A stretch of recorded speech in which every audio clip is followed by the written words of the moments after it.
Cole Kmet, Bears tight end, also with us remotely today. What's going on, Cole? How we doing, guys? Thanks for having me on.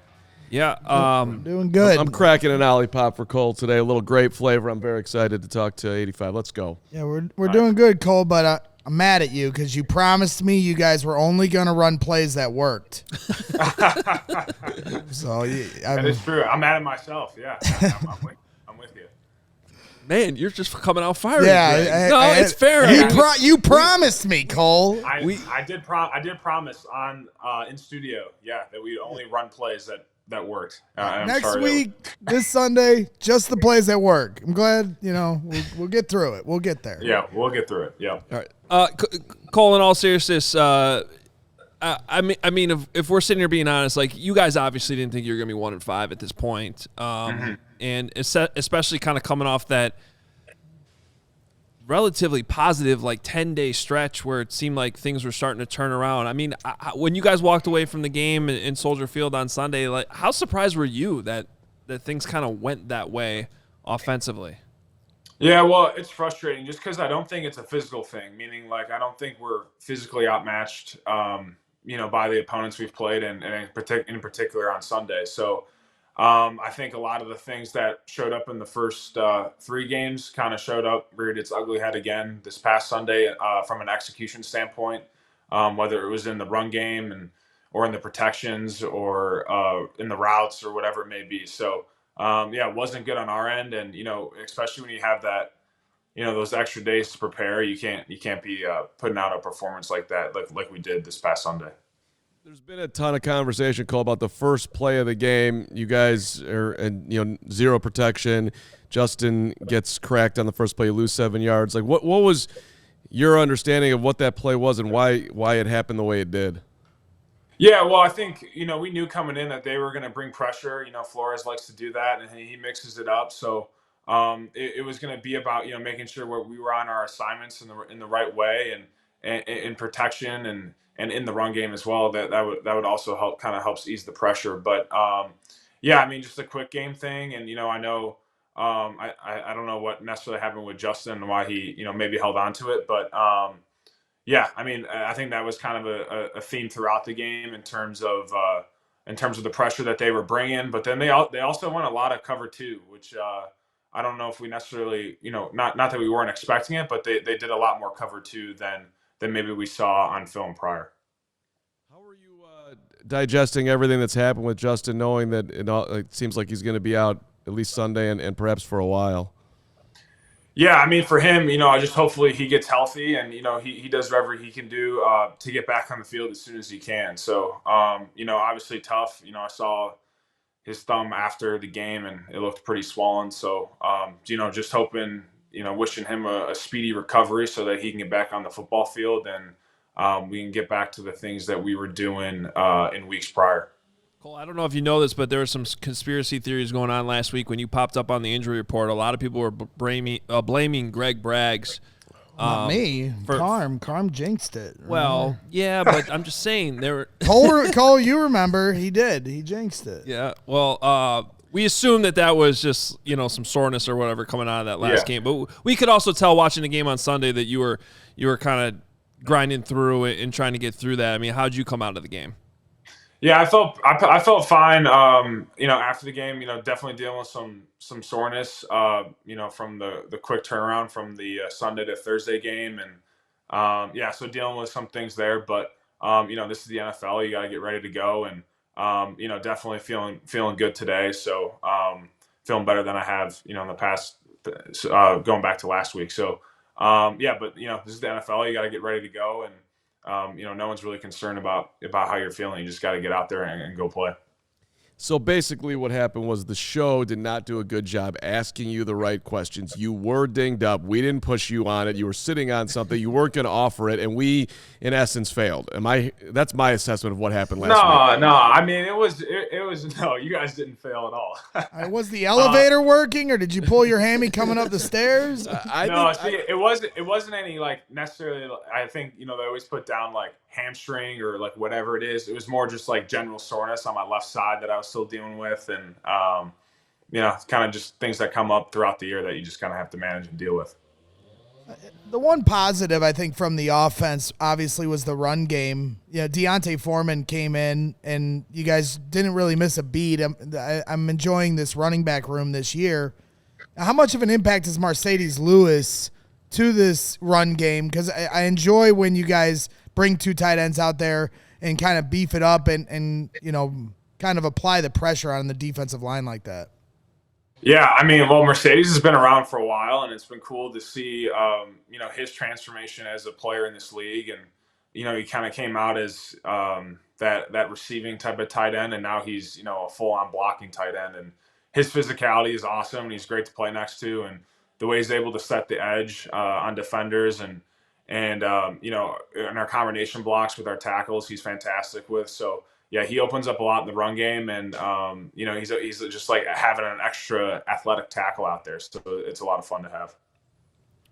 I mean, you're still young in your career. What can you learn from Marcedes Lewis? And you kind of touched on it there, just how he's sort of transformed his career like multiple times as his career's gone along. And I think we're in year 18 now, which is incredible. Yeah. I think like for a guy like myself is you see like what keeps you in the league for a long time. And, at the end of the day, as you age, you start to lose some of the juice that you had maybe when you were younger. But you got to find, if you want to stick around and play, you got to find ways to be able to do that and add value to a team. And at the end of the day, like this game is about blocking and tackling. And so he blocks really well. And if you can block, you'll always have a spot in the roster, I think. So, I think you just see how he's transformed himself as a blocker, as a like a true wide tight end, and you can see those things. And if you want to play a long time, you got to do the stuff that he's done and be the blocker that he is. I'm thinking about 18 years, and I'm thinking about staying healthy week to week, and then you were dealing with something going into last game. Eddie was dealing with the same thing. You guys got to get cleared by the trainers. But what is that process like with the coaching staff? Hey, are you good to go? Like you don't, obviously you're an extreme competitor. You don't want to take yourself out of the game, but it's a long season. Like what's that process like on a week-to-week basis with the coaching staff? Yeah, well, I mean, I always keep communication with my position coach, and like I told them early in the week, like they were like, "Hey, you think you're gonna be good to go?" Like I'm going, like I'm playing, like that's for certain. Like you don't need to, change up the game plan thinking that I might be out. Like I'm going and I'm playing. I remember when I was younger in my rookie year, and I think I've told you guys this before, but was dealing with some stuff middle of the season, my rookie year, a groin deal, and was probably gonna sit out the game. And Jimmy Graham grabs me and he's like, "Hey, dude, like, you know what the most important stats are for you?" And, I'm like, "Oh, touchdowns." He's like, "No." He's like, "Receiving yards?" And, "No." And he's like, "It's GP, games played. You got to get on the field." And it's like, you got to do whatever it takes to be on the field. And it just shows your dependability and availability to a team, and organizations value that a lot. So, I take a lot of pride in that every week. And, in the off season and how I train and how I weight lift and what I put, the type of food I put in my body, all those type of things. And, at the end of the day, you got to make yourself available for the team. And, you might not be 100% week to week, but you got to do whatever it takes to get on that football field. Yeah, certainly not asking you to throw any of your players under the bus, but one of the plays that really stood out to me as a well-designed play was your tight end screen in the second half. And it was just almost kind of funny but I want to know if it was a timing issue or a blocking issue where you looked like you were about to have a big play, and was it just because the timing of the initial snap got thrown off that they thought you were a little further ahead? Or, like, how did that play break down? Because I felt like you probably could have gone for bigger yards. Yeah, so what I'll say, like, in terms of the blocking portion, I think I had to speed up my count against the guy I was going against, because you're faking like you're acting like you're pass blocking, and then you're going to shed the dude. Justin dumps it off, and you get going. But Harrison Smith was coming off the edge, so we have no one to block him. I have to stay on the end. There's no out call to be made to Harrison. So I have to stay on the end. But once I know Harrison's coming hot, I got to dish my dude quicker. So instead of usually it's like about a 2.5, 3 count that I'm thinking in my head. That was a 1 count because of the hot. So I had to shed him real quick, get the ball, and then get upfield. So that does those guys have got the back to, the ball's to the back of them. They can't see what's going on. So they're kind of depending on the timing of that to work out. And it's hard for them to know that, that we got a guy coming hot off the edge like in Harrison. So those things are tough. Again, like all these plays, like, it comes down to timing and execution and all that type of stuff. But you definitely wish that we could get it blocked up and I can make something happen after the catch. So Cole, you mentioned that they played more cover 2 than you thought. I know DJ Moore talked after the game a little bit about. Obviously you guys knew they were going to blitz a lot, and they did. Was it just how they dressed things up? Is that what was kind of different? Because he also said like they just showed some looks that you guys weren't necessarily, and maybe he was referring to the cover 2 stuff too. Just like, was it more back end that was different? Because it still seemed like. I didn't think it was back end that was more different. I think they were doing some funky things with their fronts for sure, and they dropped some dudes from their fronts into coverage a little bit. And there was a couple cover 2 looks that they did some things that you would typically maybe only see in college with some things they was really unsound on some things that they were doing. But to their credit, they called it and dialed it up in times when we couldn't really expose those coverages at times. There was one where, Mooney had his big gain and we were able to take advantage of it there, where they weren't really sound defensively when they were dropping to cover 2. But yeah, they definitely did that. And, they'd keep that safety in the box to kind of help with the run game and then bail out at the snap. So I think if they were reading run, he would stay tighter to the box and you kind of had that extra guy in the box for the run game. But if it ended up being a pass, he'd bail out to cover 2. And that's kind of where they were unfundamentally sound at times. But at the end of the day, they were able to take advantage of things and that they saw on tape from us, and we didn't execute properly. So, Cody didn't have his best game at center. Some challenging snaps there, and he got taken out. And Matt Eberflus gets up there, your head coach, after the game, and he's asked why he made the move. And like fans were sitting there calling, like, just say. And I said this, like, hey, Cody was struggling. We gave Lucas an opportunity. And I'm wondering, like, it seems to me when Flus is up there, he's trying to not say anything that would anger any of his players, any of the coaching staff. He's always going to protect you guys. Do you watch his press conferences? And like, if you had a bad game and like were taken out and said, Cole just wasn't his best today, so we went with Marcedes or whatever, would that make you want to be? Would that make you angry at your head coach? Yeah, man. Well, going to watching the press conferences, I think, I didn't watch this one this past week, but usually you like to keep up on those just because of the message that he's given there. But it's usually the same message you're getting, that we're getting in the team meeting. So, obviously he's not going to disclose everything to you guys.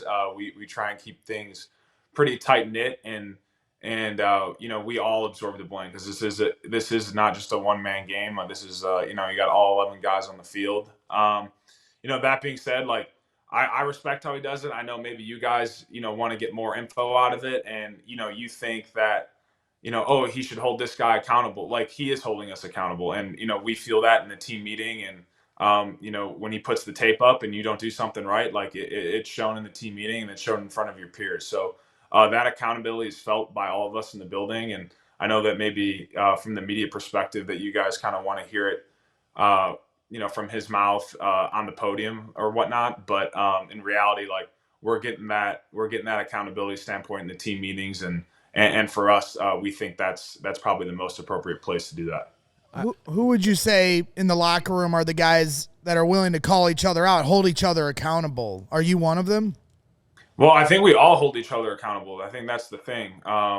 It's from one guy to another. If I mess up a play, Justin's going to be the first guy to tell me, hey, you need to do it like this or like that. And, if Justin, forgets to motion me on something or whatever it may be in a practice setting, like I'll be the one to go up to him and be like, hey, man, like we got to get the motion there on this or whatever it is. So, you rely on your guys to be accountable towards one another. And I think that just comes from continuing to build the right type of culture in guys and in terms of, the accountability standpoint and, guys being on their details. So, it's on every one of us to hold each other accountable. And, at the end of the way, I think that's just how you have to do it.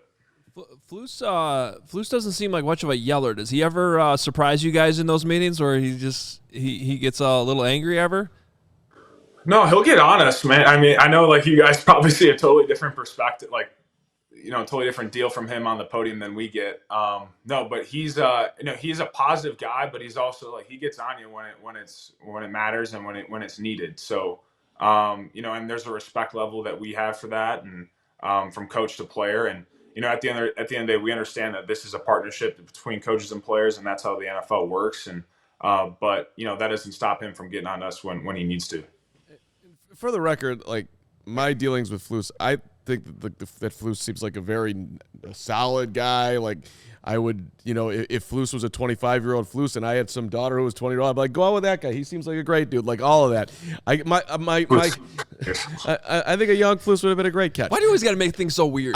Because I'm just trying to. It's not weird. I'm just bottom lining that I like the Flus. But the reason why I asked the question, it's admittedly putting you in a little bit of a tough spot, Cole, or my judgment is that if he can't like deliver a direct message to the media, this guy was hurt, this like just some basic stuff, then I wonder if he's direct with you guys. But you're saying that he is. Yeah, and he is. I can tell you that he is. He's very direct with us, and there's no gray area with him when it comes to our relationship, our player coach relationship. How he wants to handle things with you guys. That's obviously his deal, and he wants to keep certain things under wraps, and I appreciate that and I respect that. And I know you, like I said, I know you guys might not like that all the time because you guys want all the info, but I like when things are close knit. I like when things are we can keep things in house between player and coach, or between players, or whatever it is. Because the issues that we have in the building that we have to handle ourselves. And at the end of the day, like, whatever issues arise and you guys hear about, you guys won't be the ones to fix them. It's people in house that got to be the ones to fix the issues that we have. All right. Well, one thing that he was clear with us yesterday about is the status of Justin Fields and with the thumb, and he's doubtful to play this week. He did say that. So let's operate a little bit under the assumption that Tyson Bagent is going to be your quarterback this week. I remember we were actually debating. Braggs thinks it was on this show. I don't remember, but we asked you about a play in Indy at some point in practices where Tyson Bagent, you hadn't really worked with him much at that point, and you happen to have that rep with them, and he told you to like adjust your route just a little bit different because of the way I think the corner was playing, or the defender, whoever was on you, was playing you, and I remember you talking about it and being like you were impressed for this rookie to just adjust something like that, and it worked, and you caught the pass. I mean. What is I imagine that you're feeling confident with Tyson Bagent, just whatever the limited amount of reps that you've had with him, and obviously he was in the game on Sunday as well. Yeah, I mean, just going back to that rep, I mean, it was just a one-on-one in Indy, so it wasn't like in a team or 7-on-7 setting or anything like that. But I think I kind of go back to what I was saying Sunday after the game, just his self-confidence and conviction and what he wants to do and how he operates in the huddle was really awesome, especially for an undrafted rookie. Really really cool to see just his confidence in the huddle. Obviously he's going to make mistakes. He's a rookie, and this is the NFL, and this is very hard, and it's hard stuff to do. And but we're going to rally around him. We got a ton of confidence in him, and we've seen some really cool things out of him. Going back to training camp, so. A lot of confidence from him, from all the skill guys. And, I know up front, we love the dude, and we're going to do whatever we can to rally around him to give him the best environment possible this upcoming Sunday if he has to be the one to go. You talk about his confidence. I'm interested in that moment where he ran out for the first time to that huddle pre-snap. And like, what was that moment like? How was he speaking to you guys? He was confident. He was loud and confident, and that's the one thing you want to see in your quarterback, and especially a young quarterback. You're kind of waiting in the huddle to see how he's going to take command of everything, and he took it as his own and had command right from the get go. So that was cool to see, and did some cool stuff too. I thought that throw to Tyler was ridiculous. The one where Tyler was coming all the way back and he was scrambling. That was cool to see. So, I mean, he's going to let it rip, and it's just going to be on us to rally around him and give him all the extra confidence that he might need. We were kind of debating on the post-game show of whether or not he meant to do that, because it was just kind of like this, I thought he was trying to throw the ball out of bounds, to be honest with you. Hey, I don't know either, but if I'm him, I'm taking credit for that throw. Yeah, right? That was a dime. That was a dime all day. Yeah, he meant to throw. He's secret Bagent, man. This is what's happening. Cole, did he thank you after the game? It was his first touchdown. I mean, you were right there pushing him in. Yeah, I was like, hey, I know, because he was obviously a little bummed out that we didn't get the win there at the end. But I was like, hey, but make sure you go get that football, man. Like, that's a big deal to score a touchdown in the NFL. That's pretty cool stuff. And, despite the circumstances. So I was like, hey, I know you're bummed out, but, go get that football. But yeah, I was doing everything I could to get him in there. I laid my face mask in his back. So hopefully he's feeling all right. But I think it was worth it. I was listening to your teammate, Jalen Johnson. He does a hit with Parkinson Spiegel on Mondays. And he was asked about Bagent. He called him white chocolate. Jay Williams, this guy, which is like the dude had the sickest passes in the history of the NBA, right up there with Magic and whatnot. I don't know who you would compare him to, but he's got something to him that's like a little flash, right? Yeah, well, I don't know if I could be the one to say that he's white chocolate, so that's a good nickname there by Jalen. Yeah, no, I mean, I don't know if there's anyone I can compare him to. He's just got his own moxie, own confidence, and I think that was evident. I think the organization has picked up on that. I think that's why he's in the position that he's in right now, and he's just a confident dude. So whatever we can do, man, to kind of get him going, get him even more confident going into this weekend if he's the guy to start, and just have him rip it out there. People are looking at the interception and they're saying that he does not have the arm strength to play, to be a powerful quarterback in the NFL. I thought that's not right? Oh, no. If you look at he kind of gets the pressure, he gets stepped into it a little bit, which takes something off the ball. No, he definitely has the arm strength. Absolutely. So, look, every quarterback has different strengths and weaknesses. One thing I've noticed about him is he gets the ball out pretty quick, and he's got a quick release. I'm curious from on the receiving end of that, how do you have to adjust things? Do you have to be quicker in anything you do, just knowing that, like any quarterback, the timing is going to be a little bit different, and how do you guys kind of work on that throughout the week so that you're on the same page come Sunday? Yeah, well, really, you just try and grab as many reps as you can with him. In terms of running routes, like everything's still dictated as the same type of timing. His release is really quick though, and you can see that. On that play to I think Velas caught it in the flat. I mean, he gets rid of that thing quick, and I'm not even out of my break looking for the ball yet, and the ball's already out. So, yeah, I mean, you kind of have to understand that as receivers and as tight ends that. When we're running our stick routes, we're running the quick game stuff, like expect that thing to be on you pretty quick, especially if he's making the decision to throw to you. So, you just get as many reps as you can during the week, and we got both sides got to be professionals about it, and we got to do what we can to get on the same page quickly here. I can't believe it's been 25 minutes and you guys have not talked to Cole about 48-20 on Saturday night in South Bend. Ooh, that's probably a miss by us. Come on, Cole. Tell us about Notre Dame. What'd you think of that? You guys wrecked Caleb, man. Yeah, that was nice. I mean, I watched part of the game. It was good to see, man. It was good to see.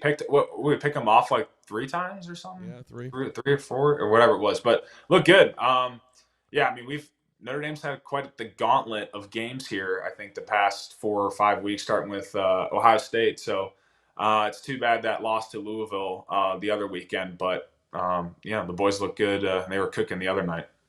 Now, I'm kind of the storming for basketball, storming the court.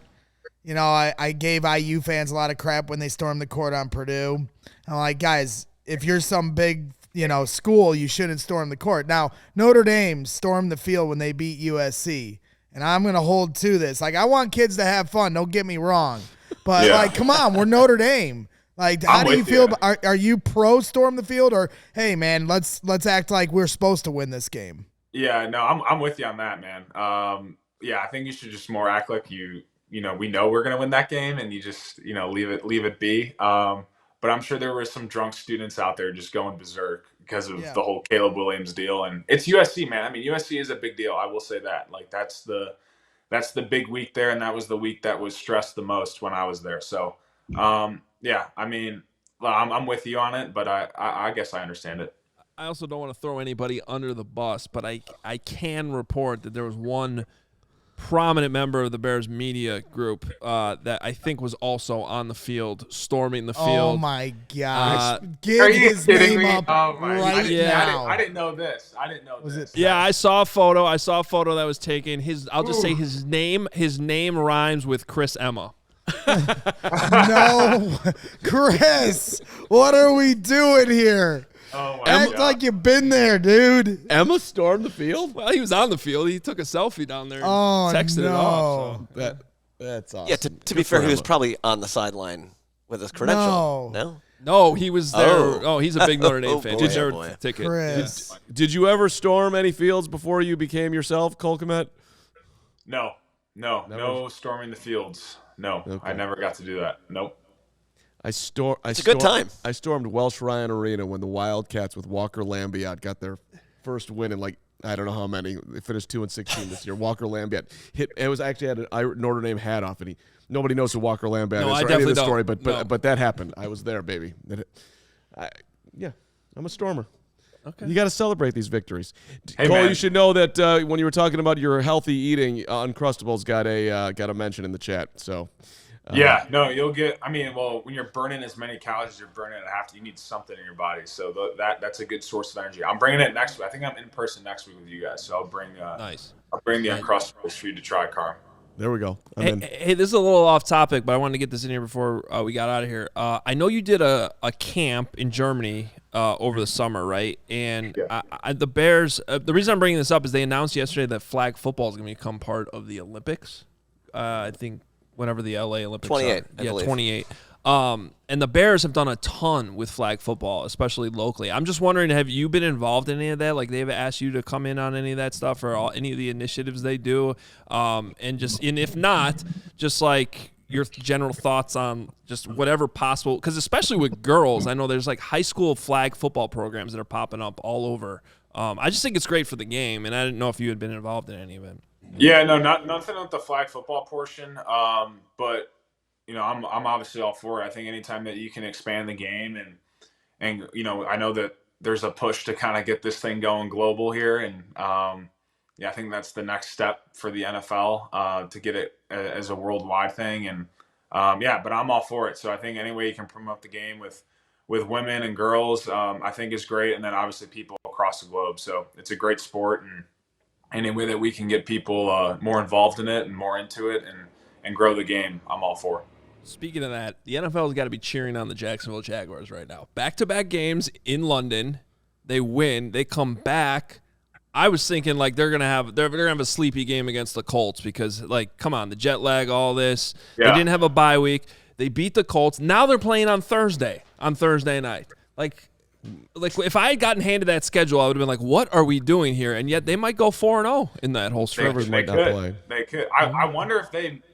I mean, this is maybe a little conspiracy, but like, do they move Jacksonville to London? Like at this, like they're played 2 games over there. What, the past 2 years, I think. So Yeah. that would be interesting. That could be interesting. I don't know. We'll see what happens. This travel schedule there would be. Well, and then I heard the reports that there may be a Super Bowl one day in. Let's go. Oh, that would almost certainly happen. The only problem with that is you have to change the time of the game. Like, you know how the Super Yeah. Bowl's Right, always at right. the same time. Remember, you can't have the Super Bowl start at midnight Right. in London. I guess you could, but You just started at 11:18 or whatever the heck time they Keep the Super Bowl stateside. Cole doesn't want to go over and win the Super Bowl in London. He wants to be close to home. Well, do you, Cole? Would you want to I play don't a know, Super man. Bowl I in think I was hoping we'd get that Germany game. Maybe not the Super Bowl, but I mean, it'd be cool to play. I want to play overseas at some point. I think that'd be sweet. here's my bold prediction. Your guys are playing in Madrid next year. That'd be sick. I have no inside info. It's just my bold Just prediction. a prediction. They've been talking like about it. it a little bit. I like We have a super chat here, Cole, from Chris Gura, $4.99. He says, glad I could finally make it to see my favorite Bear. Love you, Cole. How about that ND win over USC? Also, what teammate are you closest with? Yeah, well, ND win was awesome. What teammate am I closest with? I mean, I gotta go with. I've been with Darnell since day one. So me and Darnell have grown really close over, our 3.5 years now at this point, and definitely consider him one of my best friends. So we've been through a lot together. We've seen a lot, and but we're there, always there for each other, and definitely one of my best friends. He almost broke that one for a touchdown, fighting through like 4 dudes. I know, that would have been awesome. That would have been awesome. Speaking of that, it's like maybe a little slight serious topic on the way out here. The trade deadline's coming up at the end of the month. Darnell's been here for a while. Jalen's been here for a while. You obviously, have your extension, so you're going to be here. Keeping guys in this locker room that have been here and are dying to get this thing turned around, how important does that feel to you right now versus, subtracting? Yeah, it's tough. Obviously when this time of year, like it's, the business side of things always kind of rears its ugly head, and it's part of what we're in, and you kind of accept that going into it. Obviously, like selfishly, like I would always want to be around Jalen and Darnell. Those are the guys that I've been around since day one, like I just mentioned. So, but the organization and the NFL, like it just doesn't operate like that. It doesn't care about your feelings. It's they got to do what's best for the team and the organization, and it is what it is. So I'm rooting for them to both stay and be here for a long time, and be part of this thing getting turned around. But like I said, I don't really have much control over that, and the business is the business. I'll just underline it. Every time I hear Darnell Mooney open his mouth, he's talking about winning football games. It's the same thing with Jalen. Keep those guys around. That would be – you're not going to get a ton in a trade for either of them. I hope they both get contracts before this goes. You guys have the money. This is not your job. I'm just doing what I'm just – my own opinion on it, Cole. You're airing your grievances. That's okay. That's all good. Well, I like it. Yeah, so – He'll sing a song about it soon. Yeah, maybe I will. Can't wait to hear it. Cole, appreciate you hanging with us today. I know it's tougher after these losses, but hopefully you guys can turn around this week against the Raiders, and we'll see you here in studio next week. Awesome. I'll see you guys. Appreciate it. We all silly like the mayor.